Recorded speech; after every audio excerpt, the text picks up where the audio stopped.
Boa noite. Ele é uma das mais importantes lideranças empresariais do Brasil. No centro do Roda Viva está o empresário Antônio Hermílio de Moraes.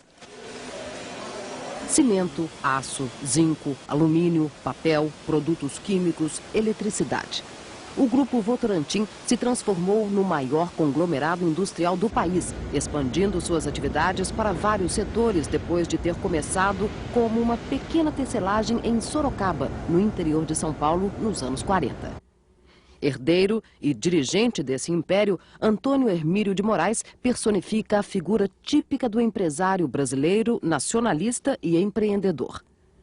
Engenheiro metalúrgico, começou a trabalhar na empresa do pai com pouco mais de 20 anos de idade, para se tornar, décadas depois, um dos 100 homens mais ricos do mundo, segundo a revista norte-americana Forbes, e também uma das principais lideranças do meio empresarial brasileiro.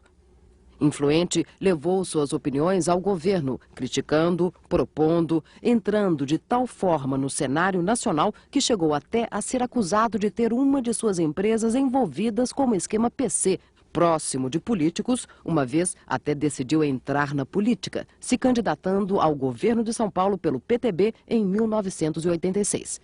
Perdeu dinheiro, tempo e se decepcionou tanto que jurou nunca mais se candidatar a nada. Chegou a ser sondado por vários partidos para ser candidato a senador e até a presidente da República. Não aceitou. Seguiu sua própria recomendação de que os empresários devem esquecer o governo e pensar em suas empresas. E continuou tocando seus negócios, criticando o capital especulativo, a sonegação de impostos das multinacionais, as altas taxas de juros, a abertura do mercado, reivindicando uma política industrial mais voltada para a empresa nacional. Chegou até a mudar o palco do discurso. Levou suas agruras de empresário para o teatro, com a peça Brasil, Sociedade Anônima, escrita por ele mesmo. A aventura na dramaturgia foi para contar a história de um industrial rico e honesto que acreditava no Brasil e se deu mal. Recebeu críticas, uma delas dizendo que a peça não valia um saco de cimento. Bem-humorado, disse que nunca um saco de cimento foi tão valorizado, pois nas 30 vezes que foi ver o espetáculo, o público aplaudiu de pé. Aos 70 anos, 9 filhos criados com rigidez na educação e dezenas de empresas formadas com rigidez na administração, esse paulistano da Avenida Paulista escreve uma segunda peça de teatro para continuar dizendo o que pensa sobre o Brasil. Enquanto isso, o grupo industrial de Antônio Hermílio coloca em prática o que pensa sobre os negócios. Vai abrir o capital para atrair os investidores de bolsas de valores e partir para novos investimentos.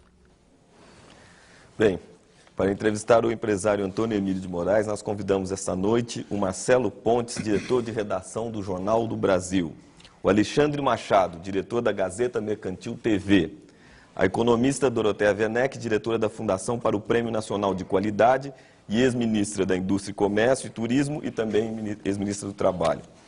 A Eleonora Gosman, correspondente do jornal Clarim de Buenos Aires, aqui no Brasil. O Aloysio Biondi, que é colunista da Folha de São Paulo. E o escritor Jorge Caldeira, autor dos livros Mauá, Empresário do Império e Viagem pela História do Brasil. Roda Viva é transmitido em rede nacional para todos os estados brasileiros e também para Brasília. Você pode participar desse programa fazendo as suas perguntas pelo telefone 011-252-6525. 011, código de São Paulo, 252-6525. Se você preferir o fax, o nosso número é 011-3874-3454. 3874-3454. E o nosso endereço na internet é rodaviva@tvcultura.com.br. rodaviva@tvcultura.com.br. Boa noite, doutor Antônio. Boa noite, Martins. Prazer estar aqui com vocês. Prazer é nosso e muito obrigado por o senhor ter quebrado a sua rotina de deitar cedo, se deitar cedo para participar mais uma vez do Roda Viva. É um prazer estar aqui. Doutor Antônio, a revista Economist, que é considerada aí uma das revistas mais influentes do mundo, recentemente deu uma matéria sobre o Grupo Votorantim. E nas entrelinhas dessa reportagem a gente podia perceber que a avaliação dos jornalistas da Economist era de que a Votorantim, apesar de ser um grande grupo brasileiro, era um grupo muito cauteloso, para não dizer muito conservador na sua gestão nessa época de fusões, nessa época de grandes jogadas na Bolsa, essa coisa toda.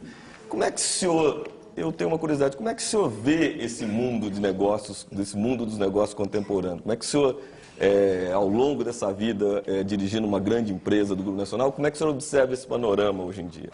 Meu caro Martins, eu trabalho há 49 anos. No ano que vem eu faço 50 anos de formado. Agora, a prudência sempre foi um lema da Votorantim. Eu tenho visto muitos grupos nacionais que se atreveram naturalmente a tomar grandes empréstimos e que se deram mal. Então é preciso você ter uma política de reinvestimento maciço dos lucros, retirando o mínimo possível para o seu bem-estar social. Então é uma política de austeridade, não é uma política do pré-capitalismo, é uma política de capitalismo, vamos dizer, amadurecido.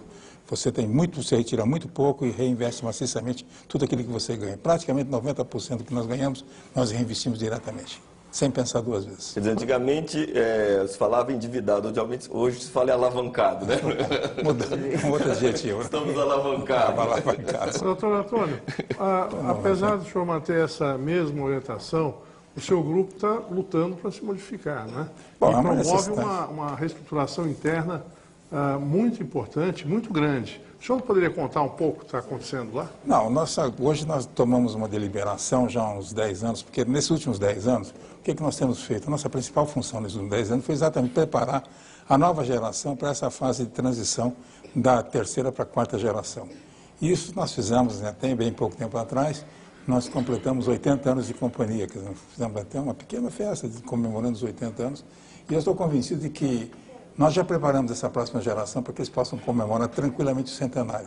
Eles estão preparados e, evidentemente, que o mundo não é estático, o mundo é dinâmico. E se você não participar de uma administração mais dinâmica, intensamente dinâmica, você está fadado a ficar para trás e desaparecer. E essa associação com o Bradesco, com o Camargo Corrêa, com a BBC, já é um sintoma dessa visão contemporânea do que está acontecendo na economia? Perfeitamente. Hoje a Votorantim tem 4 colunas mestras. Primeiro é cimento, segundo é papel e celulose, terceiro seria naturalmente eletricidade, quarto a área de metalurgia ferrosa e não ferrosa. Então são os 4 pilares da Votorantim. Com essa privatização, evidentemente que nós já somos detentores talvez de umas 14 pequenas usinas hidrelétricas, né? Essas usinas foram construídas nos últimos 45 anos. E naturalmente nós queremos partir, porque achamos que a eletricidade é uma coisa básica. E escolhemos a eletricidade como sendo, mineração e eletricidade como sendo o ramo em que a Votorantim vai se interessar nas privatizações que vierem a ser feitas. E para isso nós nos unimos com o Banco Bradesco e com o Camargo Corrêa, que são 2 firmas grandes também, que junto com a Votorantim podemos responder presente, quem sabe até mesmo ganhar alguma coisa. E dá certo trabalhar assim com outras empresas ou é estranho? Não, evidentemente que é uma coisa nova, não penso ser, é muito mais trabalhoso, porque as decisões que nós tomávamos no passado eram muito mais rápidas. Uma decisão hoje, você participando de um consórcio com o Bradesco e com o Camargo Corrêa, as decisões são muito mais lentas, você tem que consultar, porque você tem sócios, acabou aquela brincadeira de você ser dono absoluto. Mas é importante, você aprende muito, você aprende demais. Então, eu acho que é uma experiência extremamente válida e que só pode trazer, realmente, engrandecimento para o próprio grupo, para os futuros administradores da Votorantim. Doutor Antônio? Pois não. O grupo sempre tem falado muito desse espírito, né, na grande empresa nacional e um pouco da discussão da abertura rápida, mas até que ponto que faz parte da estratégia do grupo como um todo a saída, seja via exportação, mas principalmente investimento no exterior, que é um fenômeno muito presente nas empresas brasileiras. E até onde eu saiba, a Votorantim ainda não está se tornando uma multinacional brasileira. É verdade, você tem toda a razão. Permita que me trate por você, sempre trabalhado como ministra. Né? Deve. Né? Sempre por ministra, mas a verdade é a seguinte. Eu acho que o Brasil tem tanta coisa para ser feita. Esse país é um país tão pobre ainda. Nós precisamos crescer nesse país, nós precisamos investir maciçamente, primeiro no Brasil, para depois, então, você pensar em caminhar para o exterior. Mas nós temos quase tudo para ser feito. O Brasil é um país que tem tudo para ser feito. Eu acho que seria até desumano, no momento de você largar, naturalmente, de industrializar o Brasil para industrializar um país vizinho. Não tenho nada contra os países vizinhos, mas eu acho que é uma questão de filosofia. Enquanto eu estiver vivo, nós estamos defendendo essa tese. Vamos industrializar o Brasil, dar emprego aqui dentro, em primeiro lugar, criar riqueza aqui dentro. E depois, então, você com essa... Depois que o foguete está em órbita, fica mais fácil. Não precisa colocar o foguete em órbita. Primeiro aqui dentro, criando emprego e criando riqueza aqui dentro. Mesmo com essa visão Mercosul? Não, com o Mercosul, como uma área ampliada, na verdade, um bloco no mas mercado talvez só. O Mercosul é uma coisa nova, que afinal de contas nós estamos discutindo o Mercosul nos últimos, vamos dizer, 6, 7 anos, na verdade. E evidentemente que os próprios argentinos e brasileiros e paraguaios, nós estamos pensando em um momento um pouco diferente. Isso vai lentamente, eu tenho a impressão que é um começo de uma modernização, mesmo você partir para uma amanhã para uma empresa dentro da Argentina, ou dentro do Paraguai, coisas assim que poderiam ocorrer, e vice-versa, como está ocorrendo aqui, né? Mas não por enquanto. Por enquanto nós estamos calçando, vamos dizer, estamos sendo meio mineiros por enquanto. Jorge. Doutor Antônio, como é que tem sido a experiência de ter um universo grande de consumidores finais? Que é, com essa PFL, acho que é a primeira Jorge, vez que a Votorantim o que tem acontece isso, é o seguinte, quer dizer, houve uma mudança, e a mudança de filosofia, eu tenho dito sempre aos meus filhos, a todos aqueles que participam da nossa administração. Na empresa pública, o que é importante é o público estar satisfeito com você, e não os acionistas. Então é preciso botar, digo mais, não querendo criticar, o que aconteceu no Rio de Janeiro, no campo da eletricidade, foi exatamente o contrário. Os lucros foram distribuídos em dividendos maciços e eles esqueceram de colocar a companhia em dia. Então nós estamos procurando não cometer esse tipo de erro, porque quem tem que estar satisfeito com a companhia é o público e não nós acionistas. Então nós temos que nos sacrificar, como já disse para os nossos sobrinhos e filhos, isso aqui é um bom negócio, mas vai demorar 10 anos. Para você botar em ordem, para você ser respeitado como uma companhia séria que queira naturalmente desenvolver o Brasil. É isso que nós estamos procurando fazer. A CPFL, como é que foi encontrada pela VBC? É uma companhia que se dizia que era bem organizada, uma companhia que trabalhava com critérios. Foi isso que foi encontrado lá? Definitivamente sim. Quer dizer, claro que você tem muita coisa para modificar, mas se você medir uma companhia distribuidora, você mede por dois parâmetros. É o tal de DEC e FEC. DEC é a duração das interrupções e FEC é a frequência das interrupções. E o DEC e FEC da Paulista, da Companhia Paulista de Força e Luz, é exatamente igual a dos melhores do mundo. Então, isso já é um sintoma bom. Havia um pouco de excesso de pessoas, sabe, toda companhia estatal, na hora das eleições, há sempre uma infiltração de homens que, naturalmente, que não são profissionais, mas que são, posso falar português, claro, protegidos políticos, né? Nós criamos um programa de demissão voluntária, que custou à companhia cerca de 40 milhões de dólares, e com isso saíram cerca de 970 pessoas da companhia CPFL. Então, aqueles que naturalmente não eram os técnicos, quer dizer, os homens que a companhia não podia abrir mão, saíram bem, saíram satisfeitos, não se brigou com... Nós não demitimos ninguém, foi demissão voluntária. Não é? E com isso nós desinchamos a companhia, que estava um pouco inchada nessa área, naturalmente, mais política do que técnica. E fizemos uma coisa, acho que bem feita, que aqueles homens que eram necessários à companhia, nós primeiro fizemos um levantamento. Isso chama antes. Você fica aqui, né? Doutor Antônio, como é que o senhor analisa, de forma geral, as privatizações? Que erros o governo está cometendo? Eu acho que as privatizações, eu sou privatista, não podia deixar de ser, mas eu acho que eu sempre disse uma coisa, privatizações sim, doação não. Então, na casa da Votorantim, nós temos Serra da Mesma, nós pagamos 81% de ágio.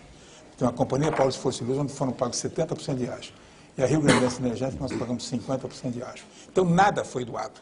Foi tudo pago, quer dizer, foi naturalmente disputado, quer dizer, num leilão muito bem feito. Agora, em algum leilão houve doação? Hein? Em algum leilão houve doação? Pergunta, Marcelo, terrível. Pergunta ao presidente Itamar o que eu falei para ele sobre siderurgia. Antônio Emílio, eu queria aproveitar exatamente sobre privatização, né? O senhor está falando que disse ao presidente Itamar que na privatização da Companhia Siderúrgica Nacional, o fato do Tesouro absorver todas as dívidas, né? O senhor diz, inclusive, que aí é fácil fazer dar lucro, né? Quer dizer, o governo ficou com as dívidas e o grupo que comprou passou a ter só o problema da operação.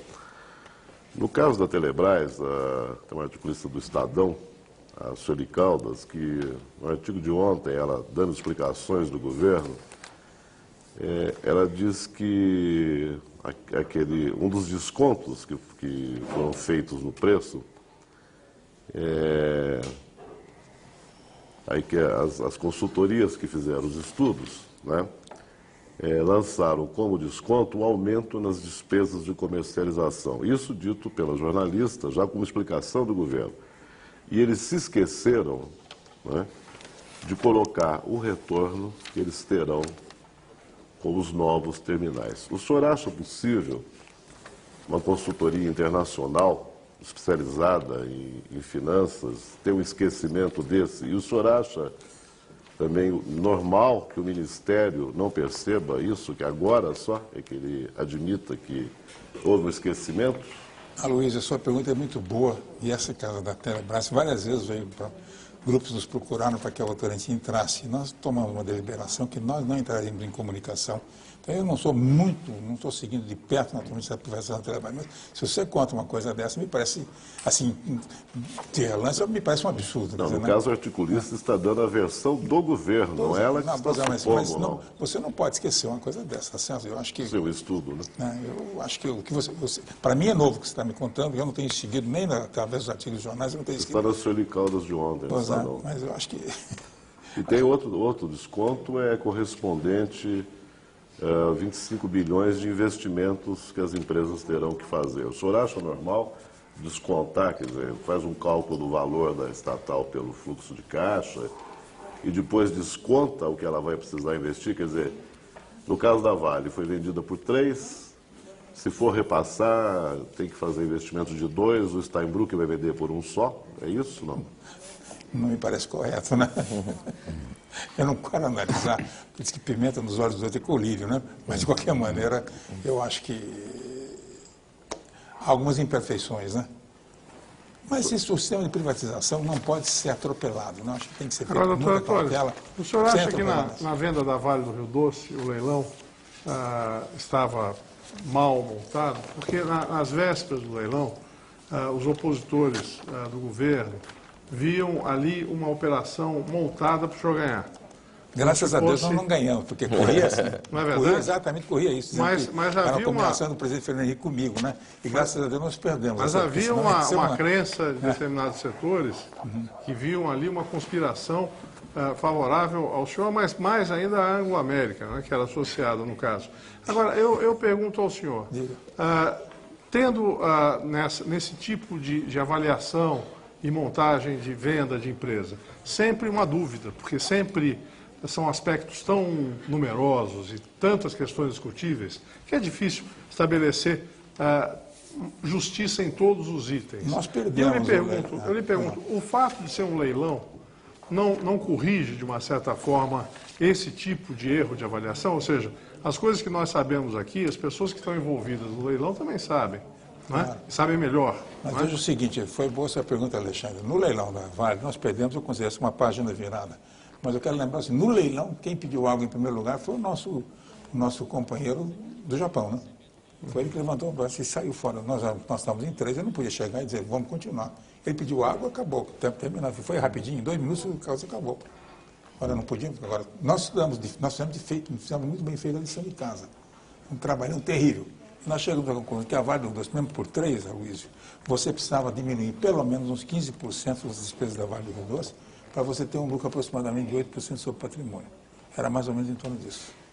Então não foi uma coisa fácil. A Vale do Rio Doce é uma companhia de um enorme valor, mas só que é uma companhia difícil de ser administrada, porque realmente ela envolve minério de ferro, que é o filé mignon, depois tem uma porção de coisas, tem o setor de alumínio, que deve cerca de 2,1 bilhões de dólares, tem o setor de papel e celulose, que também é muito complicado, né? E tem outros setores menores que estão dando um prejuízo enorme por aí. O transporte. Que é transporte também, veja que exatamente, tem até a ideia de desativar. Né? No passado era necessário, hoje não é mais. Eu queria fazer uma pergunta. Na Argentina, o governo argentino vendeu todas as empresas estatais. Ainda assim, a dívida externa... Aumentou, né? Aumentou, exatamente. Então, eu quero perguntar para o senhor, a primeira coisa, se o senhor considera que isso pode acontecer aqui no Brasil no futuro, que vai acontecer quando o Brasil não tenha já mais empresas estatais para vender. E a segunda coisa é sobre a transnacionalização da economia brasileira, ou seja, qual é o futuro, tanto no campo estatal como no campo privado, ao qual o senhor pertence. Bom, sua pergunta é uma pergunta que vale uma dissertação, né? Realmente, a fase no momento do atual governo é uma fase, vamos dizer, tranquila, porque existem várias estatais que parecem serem vendidas, mas após a reeleição, reelegendo-se quem quer que seja, ou reelegendo ou ganhando a oposição, vai ser um período muito mais difícil, né? Porque realmente os recursos vão começar a ficar escassos. Aí então o governo tem que pensar mais seriamente no déficit público. Se por um lado nós temos aí 70 bilhões de dólares, ou 72 bilhões de dólares como reserva, e, por outro lado, há uma necessidade premente da parte de produção do Brasil, seja agricultura, seja industrial, de obter juros mais baratos. Eu não sou contra os juros, não, mas tem que ser mais barato, porque o governo, você tem que competir. Competir com o real valorizado e com juros elevados fica muito difícil. Agora o governo deu, naturalmente, muito justamente para a agricultura, uns juros muito mais baratos. Mas acontece o seguinte, ele vai perder nos juros porque ele vai ter que financiar esses juros mais baratos. Em compensação, se ele baixar os juros dos 72 bilhões de dólares, o que acontece? Metade desse capital que é especulativo vai embora. Aí a situação fica muito mais difícil. Então nós estamos até certo ponto refém, naturalmente, dessa chamada reserva que nós temos. A verdadeira reserva que nós temos, eu defendo isso há muito tempo, é você exportar mais. Você tem que produzir mais, exportar mais, criar mais emprego, porque a verdadeira reserva é realmente a diferença entre aquela exportação e a importação. Essa ninguém toca. Nas outras, elas estão aqui de passagem, muitas delas. Deus queira que, naturalmente, isso não aconteça.